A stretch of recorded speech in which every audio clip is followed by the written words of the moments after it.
What happens after political freedom when cultural and mental freedom is still incomplete? Hello everyone, welcome back to the channel. Today's topic is post colonial literature and Indian writing in English, one of the most important and repeatedly asked areas in UPLT, KVS, NVS, NET, and other competitive exams. Post colonial writing is not just about stories or novels, it is about identity, colonial oppression, freedom and resistance, and the clash between East and West. Indian writers in English gave voice to a nation that was once aliensed. Through their works, we understand India after independence, its struggles, conflicts, and cultural roots. So, if you want clear concept, exam oriented understanding, and smart study, then stay with me till the end because in the last part of the video, I'll share some important exam points, expected questions, and quick revision notes. So, let's start. As in your camera, it is being placed as the first point meaning of post colonial literature. It has been written post colonial literature refers to writings produced by writers from countries that were once under colonial rule, especially after independence. इसका मतलब क्या है? इसका मतलब ये है कि post colonial literature जो है ऐसे राइटिंग्स को प्रोड्यूस करता है जो कि जो राइटर्स हैं वो दूसरे कंट्रीज से कैसे थे, बेचारे कॉलोनियल रूल के अंडर थे, स्पेशली आफ्टर इंडिपेंडेंस। और इंडियन के कॉन्टेक्स्ट में it mainly refers to Indian writings in English dealing with. सबसे पहला क्या है, जो हमारे इंडियन राइटर्स और चूँकि राइटिंग जो भी थे वो बेचारे डील कर रहे थे कितने सारे दिक्कतों से। The first one is colonial experience. Colonial experience क्या होता है? कॉलोनियल एक्सपीरियंस का मतलब है किसी देश या क्षेत्र के उपनिवेश बनने के दौरान वहाँ के लोगों द्वारा महसूस की गई स्थितियाँ और परिणाम, जिसमें क्या होता था, जिसमें शोषण होता था, सांस्कृतिक प्रभाव, भाषा, शिक्षा, धर्म, आर्थिक बदलाव होते थे, गरीबी, उद्योगों का विनाश होता था और साथ ही साथ राजनीति अधीनता यानी स्वतंत्रता का अभाव, ये सारी चीज़ें शामिल होते थे, जिससे समाज की संरचना और मानसिक पर गहरा और स्थायी असर पड़ता है। और जैसे कि भारत में ब्रिटिश शासन के दौरान हुआ था, तो आपको पता होगा कि कॉलोनियलिज्म का मतलब ही क्या होता है। जब एक शक्तिशाली देश किसी कमज़ोर देश पे कब्जा करके उस पर शासन करता है, उसके संसाधनों का शोषण करता है और अपनी संस्कृति थोपता है। और एक्सपीरियंस का मतलब क्या है? यह केवल मतलब सिर्फ राजनीतिक नियंत्रण नहीं बल्कि लोगों के दैनिक जीवन, सोच, संस्कृति और अर्थव्यवस्था पर भी पड़ने वाले प्रभाव को दिखाता है। अब दूसरा पॉइंट, नेशनलिज्म। नेशनलिज्म आपको पता ही होगा, राष्ट्रीयता, ये भी एक था कारण। दूसरा आइडेंटिटी क्राइसिस।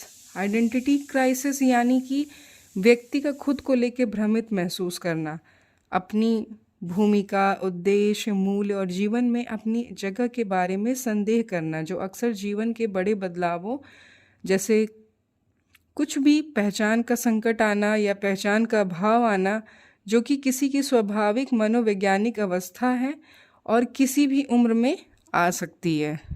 उसके बाद क्या कारण था? कल्चरल कॉन्फ्लिक्ट का। इसका मतलब है सांस्कृतिक संघर्ष।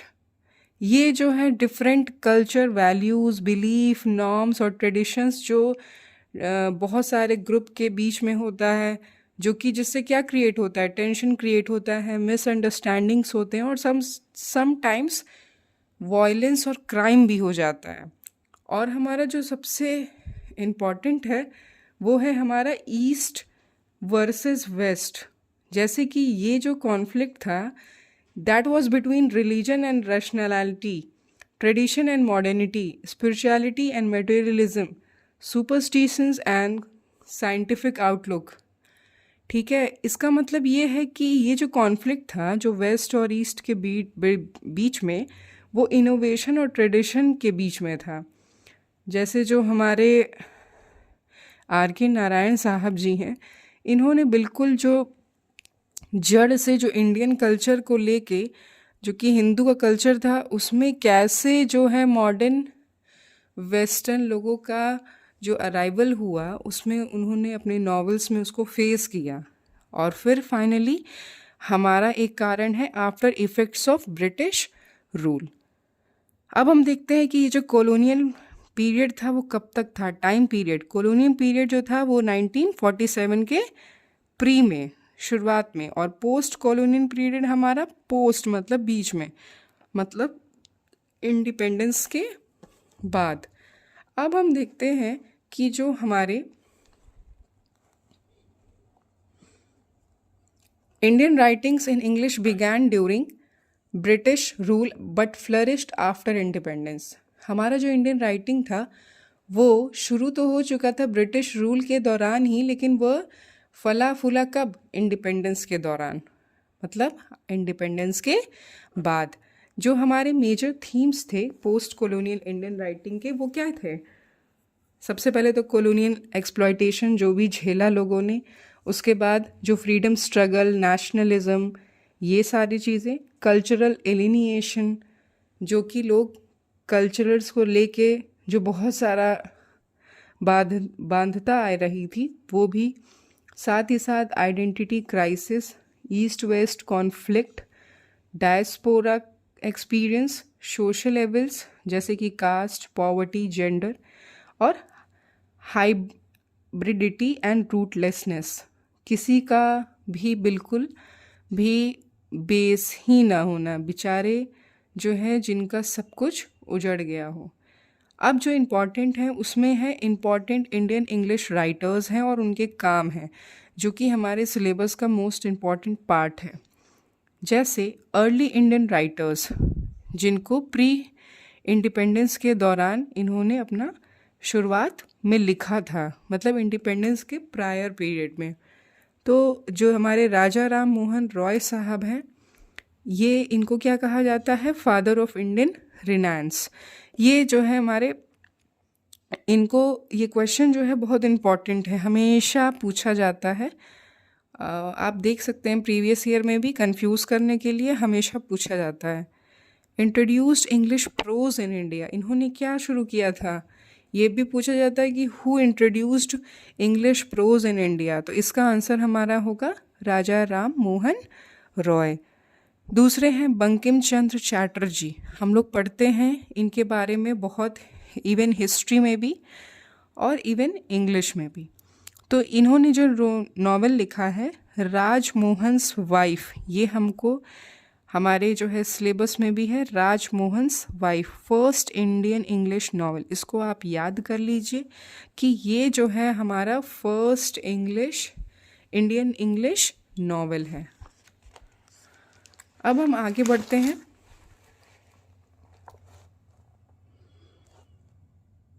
अब हमारे जो major post colonial Indian novelist थे, नॉवेलिस्ट कौन कौन है?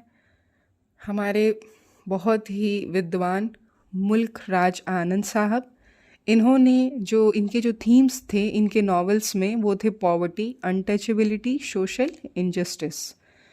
और इनके जो मेजर वर्क्स हैं वो अनटचेबल है, कूली है, और टू लीव्स एंड बर्ड है। और इनको क्या कहा जाता है? इनको कहा जाता है as a novelist of oppressed. ठीक है, ये बहुत ही इम्पॉर्टेंट है। जो लोग तैयारी कर रहे हैं, it is just the very most important revision notes. Please revise it as much many times you can. Second one is R K Narayan.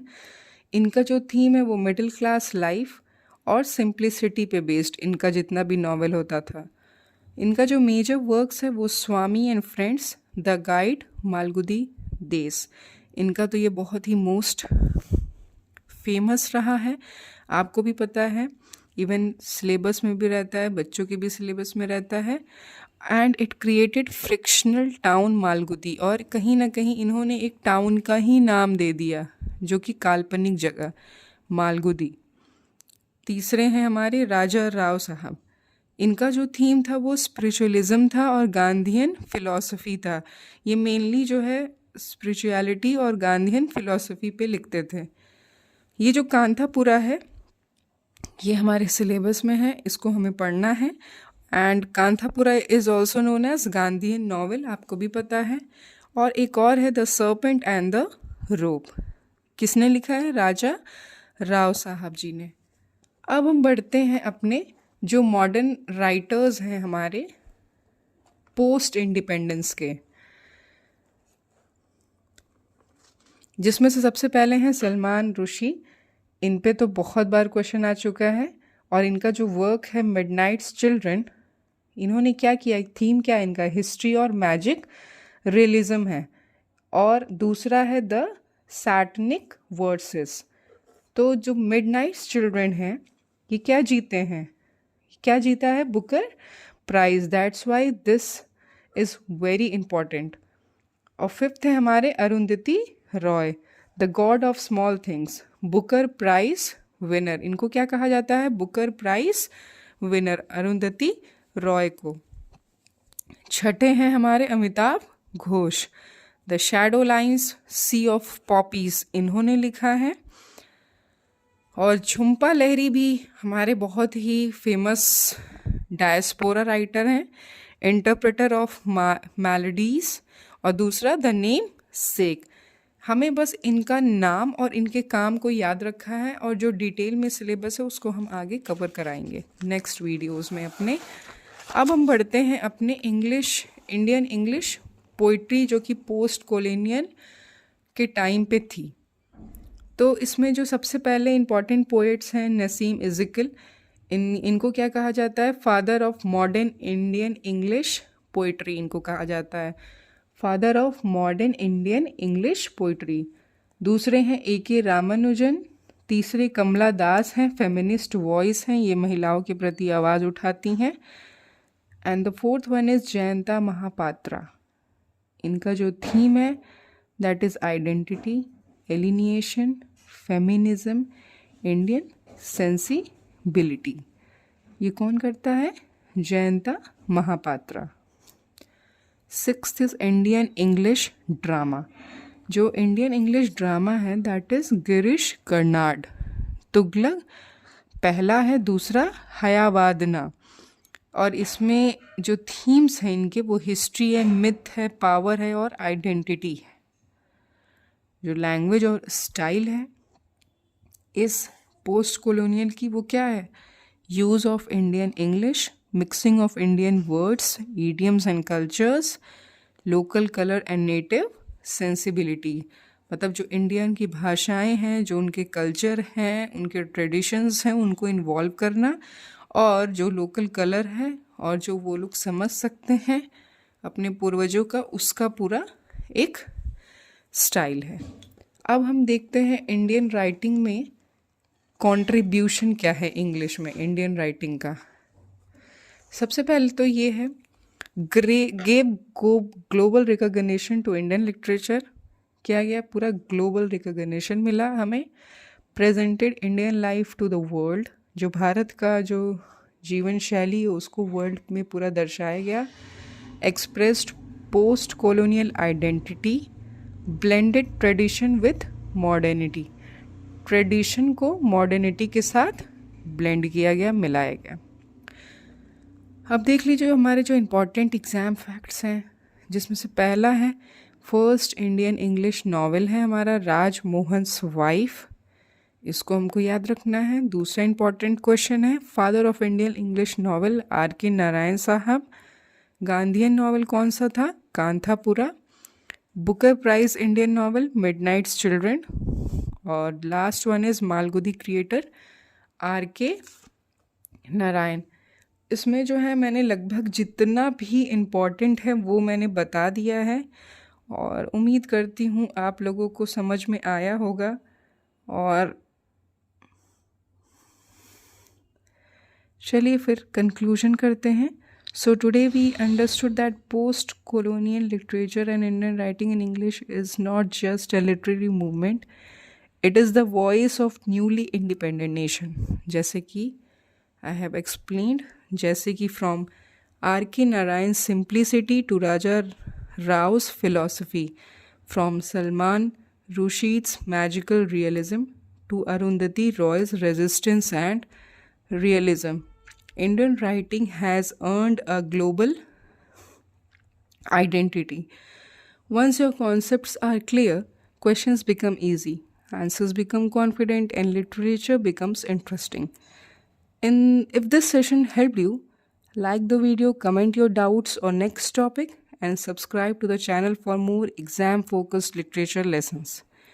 Keep studying, keep believing. Your success story is still in progress. Thank you. Jai Hind.